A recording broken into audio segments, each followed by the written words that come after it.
Good afternoon. We're in Job 30 today, continuing his defense. That is Job's defense as he processes God in the face of all of his loss.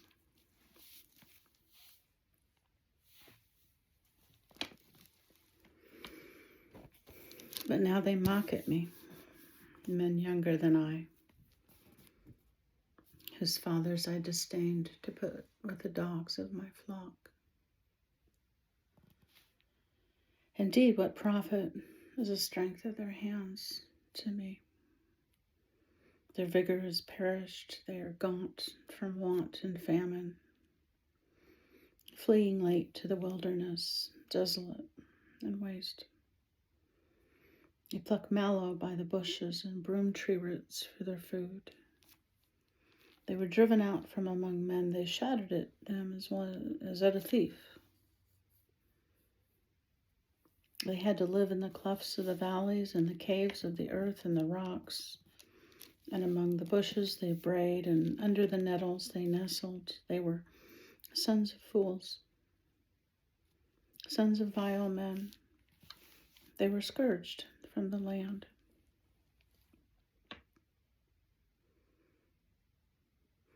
Think about the people that you know that have made bad choices and suffered consequences, and because of the choices they made, they really removed themselves from community, from relationship, from progress. And even they are now in a position to mock Job. And now I am their taunting song. I'm their byword. They abhor me and they keep far from me. They do not hesitate to spit in my face. Because he has loosed my bowstring and afflicted me.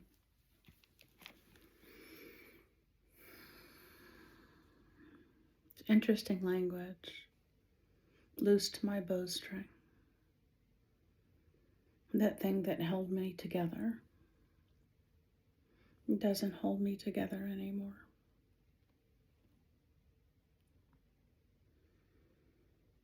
And they've cast off restraint before me. It's an interesting parallel for a behavior towards someone whose bowstring is loosed. At my right hand, the rabble arises. They push away my feet, and they raise against me their ways of destruction. They break up my path. They promote my calamity.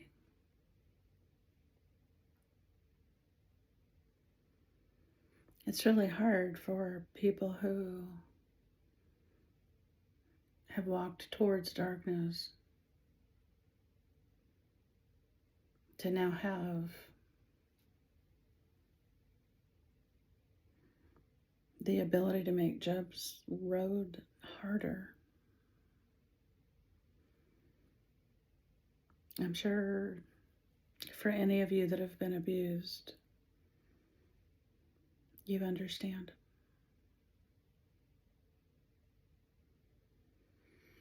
They have no helper.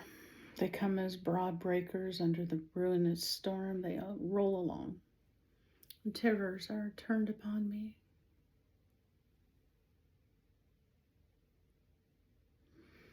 They pursue my honor as the wind.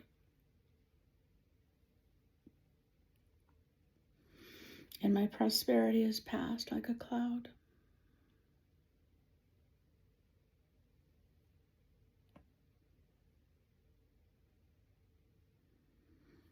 This isn't just physical.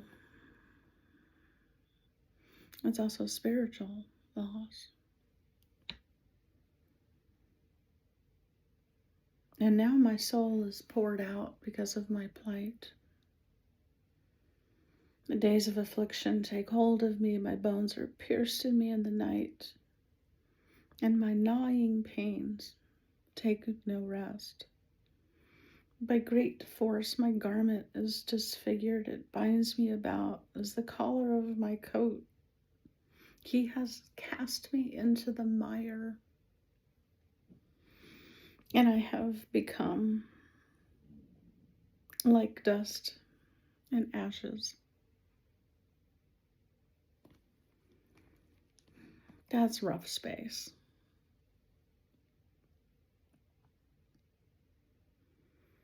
I cry out to you,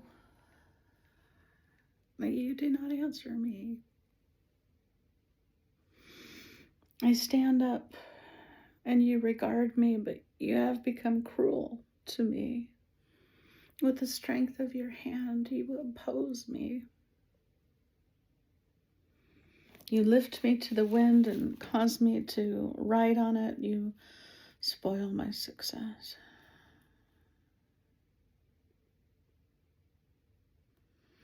These words that Job is crying out are clues about the nature of God that he does not yet know.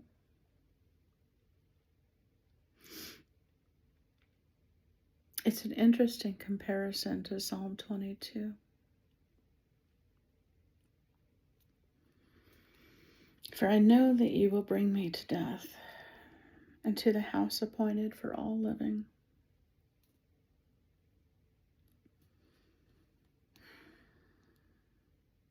It just doesn't seem to end. Can you identify?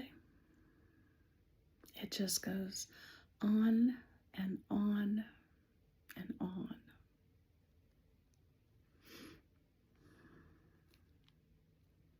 Surely he would not stretch out his hand against a heap of ruins. If they cry out when he destroys it, have I not wept for him who was in trouble? Like that's the default. This is so awful. This is so hard. What did I do? What did I not do? Tell me so I can correct it. Don't we all go there?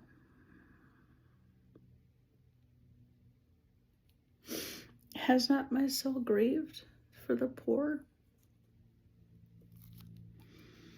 But when I looked for good, evil came to me. And when I waited for light, then came darkness. My heart is in turmoil, it cannot rest. Days of affliction confront me. I go about mourning, but not in the sun. I stand in the assembly and cry out for help. I'm a brother of jackals and a companion of ostriches, and my skin grows black and falls from me. My bones burn with fever. My harp is turned to mourning, and my flute to the voice of those who weep. This is where he is. This is part of his process. And he is not condemned for it. We've traveled with him a little ways now. In no part of his process has God shut it down.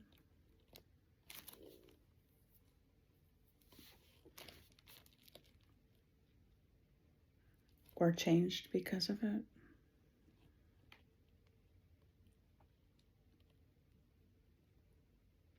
You have permission today.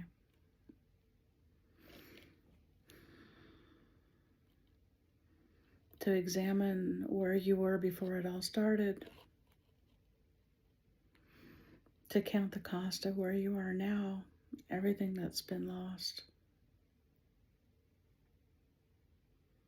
to grieve it, to cry out to God about it.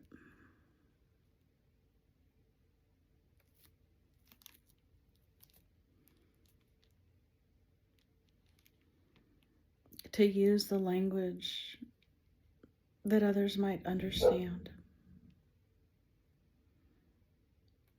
to describe your condition. I bless you with that freedom today, as my dog is barking that we're finished. I bless you in Jesus' name.